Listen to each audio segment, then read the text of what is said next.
ಇನ್ನು ಬೆಂಗಳೂರಿನಲ್ಲಿ ಕೂಡ ಪರಿಸ್ಥಿತಿ ಏನು ಭಿನ್ನವಾಗಿಲ್ಲ. ಬೆಂಗಳೂರಿನಲ್ಲಿ ಒಂದೊಂದೇ ಗ್ಯಾಸ್ ಬಂಕ್ಗಳು ಕ್ಲೋಸ್ ಆಗ್ತಾ ಇವೆ. ಕೆಲವೆಲ್ಲ ಕ್ಲೋಸ್ ಆಗಿ ಸುಮಾರು ದಿನನೇ ಆಗೋಯ್ತು. ಗ್ಯಾಸ್ ಬಂಕ್ಗಳ ಮುಂದೆ ನೋ ಸ್ಟಾಕ್ ಬೋರ್ಡ್. ಈ ಯಾರಿಗೆ ತೊಂದರೆ ಇದರಿಂದ? ಈ ಆಟೋಗಳಿಗೆ ಗ್ಯಾಸ್ ಹಾಕಿಸ್ಕೋತಾರಲ್ಲ ಅವ್ರಿಗೆ ಭಾರಿ ತೊಂದರೆ. ಸೊ ಗ್ಯಾಸ್ ಬಂಕ್ಗಳ ಮುಂದೆ ಈಗ ನೋ ಸ್ಟಾಕ್ ಬೋರ್ಡ್ ಇದೆ. ಬಂಕ್ ಮುಂಭಾಗದಲ್ಲಿ ಬ್ಯಾರಿಕೇಡ್ ಹಾಕಿ ಬಂಕನ್ನು ಕ್ಲೋಸ್ ಮಾಡ್ಕೊಂಡಿದ್ದಾರೆ. ಆಮೇಲೆ ಇದನ್ನೇ ನಂಬ್ಕೊಂಡಿರ್ತಕ್ಕಂಥ ಆಟೋ ಚಾಲಕರ ಪರಿಸ್ಥಿತಿ ಏನು? ಆಟೋ ಗ್ಯಾಸ್ ಸಿಗದೆ ಆಟೋ ಚಾಲಕನೊಬ್ಬ ಪಾಪ ಕಣ್ಣೀರು ಹಾಕಿದ್ದಾನೆ. ಯಾಕೆಂದರೆ ಅದನ್ನೇ ನಂಬಿಕೊಂಡು ದುಡಿಯೋದು ಅವರು. ಅದೇ ಇಲ್ಲ ಅಂದರೆ ಹೆಂಗೆ? ಮನೆಯಲ್ಲಿ ಹೆಂಡತಿ ಮಕ್ಕಳು ಸಾಕಬೇಕು, ಸ್ಕೂಲ್ ಫೀಸ್ ಕಟ್ಟಬೇಕು, ಇನ್ನೇನು ಅಡ್ಮಿಷನ್ ಟೈಮ್ ಬಂತು, ಹೆಂಗೆ ಜೀವನ ನಡೆಯೋದು? ಎಲ್ಲೂ ಆಟೋ ಗ್ಯಾಸ್ ಸಿಗ್ತಿಲ್ಲ. ಆಟೋದಿಂದಲೇ ನಮ್ಮ ಜೀವನ ನಡೀತಾ ಇತ್ತು. ಆಟೋ ಗ್ಯಾಸ್ ಸಿಗದೆ ಹೋದರೆ ನಾವು ಉಪವಾಸ ಇರಬೇಕು ಸ್ವಾಮಿ ಅಂತ ಚಾಲಕ ಅಬ್ದುಲ್ ಅಂತಕ್ಕಂಥವ್ರು ಕಣ್ಣೀರಿಟ್ಟಿದ್ದಾರೆ ಪಾಪ.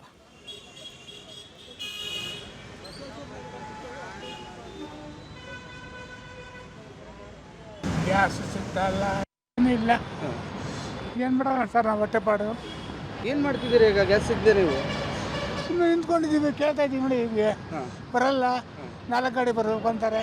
ಒಂದು ಕಡೆ 85 ರೂಪಾಯಿ, 90 ರೂಪಾಯಿ, ಎಲ್ಲೂ ಸಿಗ್ತಾ ಇಲ್ಲ ಸರ್. ನೋಡಿ ಇಲ್ಲ, ಒಂದು 4 ಕಡೆ ಬೋರ್ಡು ನೋ ಸ್ಟಾಕ್ ಅಂತ ಬೋರ್ಡ್ ಹಾಕಿದ್ರೆ ಮತ್ತೆ ನಿಮ್ಮ ಹೊಟ್ಟೆಪಾಡು ಹೇಳ್ತಾರೆ. ಈಗ ನಿಮ್ದು ಏನು ಮಾಡೋಣ ಸರ್? ಉಪವಾಸ ಇರ್ಬೇಕು ಸರ್, ಉಪವಾಸ ಇರ್ಬೇಕು ನಾವು. ಎಷ್ಟು ಕಷ್ಟ ಆಗುತ್ತೆ ಈಗ ಸಿಲಿಂಡರ್ ಇಲ್ಲದೆ ನೀವು ಆಟೋಗಳನ್ನ ಓಡಿಸ್ಕೊಂಡು ಇದನ್ನೇ ನಂಬ್ಕೊಂಡು ಜೀವನ ಮಾಡೋರು. ಇದಕ್ಕೆ ನಂಬ್ಕೊಂಡು ನಾನು ನಮ್ಮ ಹೆಂಗಸರು, ನಮಗೆ ಮಕ್ಳು ಯಾರು ನೋಡಲ್ಲ ಸರ್, ಮಕ್ಳು ಯಾರು ನೋಡಲ್ಲ. ಇದರಲ್ಲಿ ಜೀವನ ಮಾಡ್ಬೇಕು ನಾವು. ಏನು ಸಿಕ್ಕಲ್ಲ, ಏನು ಮಾಡೋಣ ಹೇಳಿ? ಕಳಿಸ್ಬೇಕು ಸರ್, ಸರ್ಕಾರ ಕಳಿಸಿದ್ರೇ ಸರ್ ನಮಗೆ ಹೊಟ್ಟೆ ಪಾಡು. ಏನು ಮಾಡ್ಬೇಕು ಸರ್ ಹೇಳಿ ಸರ್? ಭಾಳ ಕಷ್ಟ ಇದೆ ಸರ್ ನಮಗೆ. ಎಷ್ಟು ದಿನ ಆಯಿತು ಸರ್ ಸಿಲಿಂಡರ್ ಸಿಗದೆ ನಿಮಗೆ? ಆಟೋ ಗ್ಯಾಸ್ ಸಿಗದೆ 3 ದಿವಸ ಆಯ್ತು ಸರ್, ನಮಗೆ ಸಿಕ್ಕಿಲ್ಲ ಸರ್. ಹೊರಗಡೆ ಏನು ಬ್ಲ್ಯಾಕಲ್ಲಿ ಏನಾದ್ರು ಮಾರ್ತಿದ್ದಾರೆ ಏನು ಕತೆ ಅದು? 85-90 ಮಾರ್ತಾರೆ ಸರ್, ಇಲ್ಲಿ ಸಿಗ್ತಾ ಇಲ್ಲ ಸರ್. 4 ಕಡೆನೂ ನೋ ಸ್ಟಾಕ್ ಅಂತ ಬೋರ್ಡ್ ಹಾಕ್ತಾರೆ. ಮುಂಚೆ ಎಷ್ಟಿತ್ತು ರೇಟ್ ಇದು? ಮುಂಚೆ 60, 64, 62 ಹೀಗೆಲ್ಲ ಇತ್ತು ಸರ್. ಈಗ ವಾರ ಸ್ಟಾರ್ಟ್ ಆಗಿದ್ಮೇಲೆ ಗ್ಯಾಸೇ ಸಿಗ್ತಾಯಿಲ್ಲ ನಮಗೆ. ಬಾಡಿಗೆ ಹೊಡೆಯೋಕ್ಕೂ ಆಗ್ತಾಯಿಲ್ಲ. ಏನು ಮಾಡೋಣ ಸರ್? ಹೊಟ್ಟೆ ಜೀವನ. ಮತ್ತೆ ಬೆಳಿಗ್ಗೆ ತಗೊಬರೋದು, ಹಿಂಗೆ ರೋಡಲ್ಲಿ ನಿಂತ್ಕೊಂಡು ಹೋಗೋದು. ಏನು ಮಾಡೋದು ಸರ್? ಏನು ಮಾಡೋಕ್ಕಾಗತ್ತೆ? ನಮ್ಮ ಮನೆ ಬರ ಕೇಳಿದ್ರೆ ಎಲ್ಲ ಬುಕ್ಕಿಂಗ್ ಅಂತ ಹೋಗ್ತಾರೆ. ಏನು ಮಾಡೋಣ ಹೇಳಿ ಸರ್? ಗ್ಯಾಸ್ ಸಿಗ್ತಾಯಿಲ್ಲ ಸರ್. ನಿನ್ನೆ ಸಾಯಂಕಾಲದಿಂದ ಸುಮಾರು ಒಂದು 7-8 ಬಂಕು ಖಾಲಿ ಸುತ್ತುತ್ತಾ ಇದ್ದೀನಿ.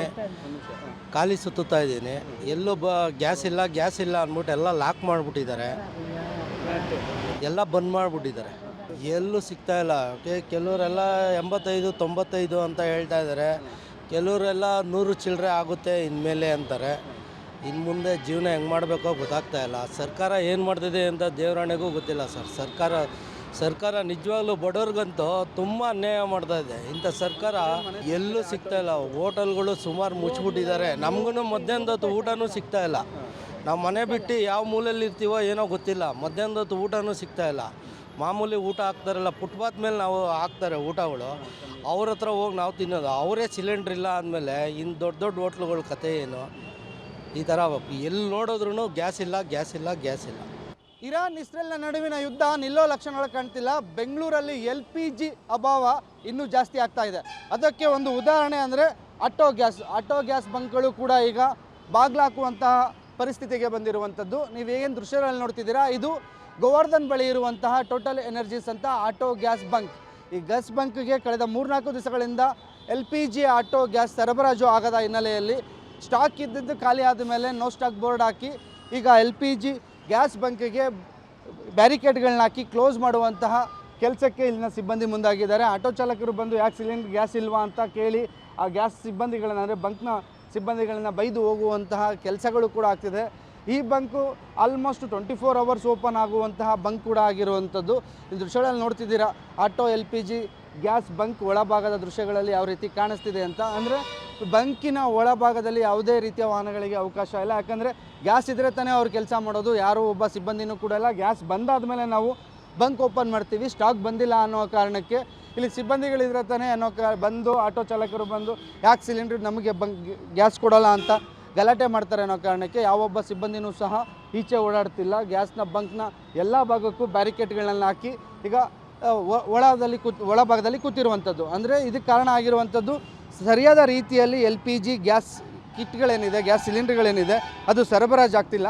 ಆ ಕಾರಣಕ್ಕೆ ಆಟೋ ಚಾಲಕರಿಗೂ ಸಹ ಇದರಿಂದ ಹೊರೆ ಆಗ್ತಿದೆ. ಬರೀ ಹೋಟೆಲ್ ಉದ್ಯಮಕ್ಕೆ ಮಾತ್ರ ಅಲ್ಲ, ಆಟೋ ಚಾಲಕರಿಗೂ LPG ಕಿಟ್ಗಳನ್ನು ಬಳಕೆ ಮಾಡುವಂಥ ಆಟೋ ಚಾಲಕರಿಗೆ ಸರಿಯಾದ ಪ್ರಮಾಣದಲ್ಲಿ ಗ್ಯಾಸ್ ಸಿಗದೆ ಅವರು ಕೂಡ ರಸ್ತೆಯಲ್ಲಿ ನಿಲ್ಲುವಂಥ ಪರಿಸ್ಥಿತಿ ನಿರ್ಮಾಣ ಆಗಿರುವಂಥದ್ದು. ಕ್ಯಾಮ್ರಾ ಪರ್ಸನ್ ಪರಮೇಶ್ ಜೊತೆಗೆ ಮಾರುತಿ, ಪಬ್ಲಿಕ್ ಟಿವಿ, ಬೆಂಗಳೂರು.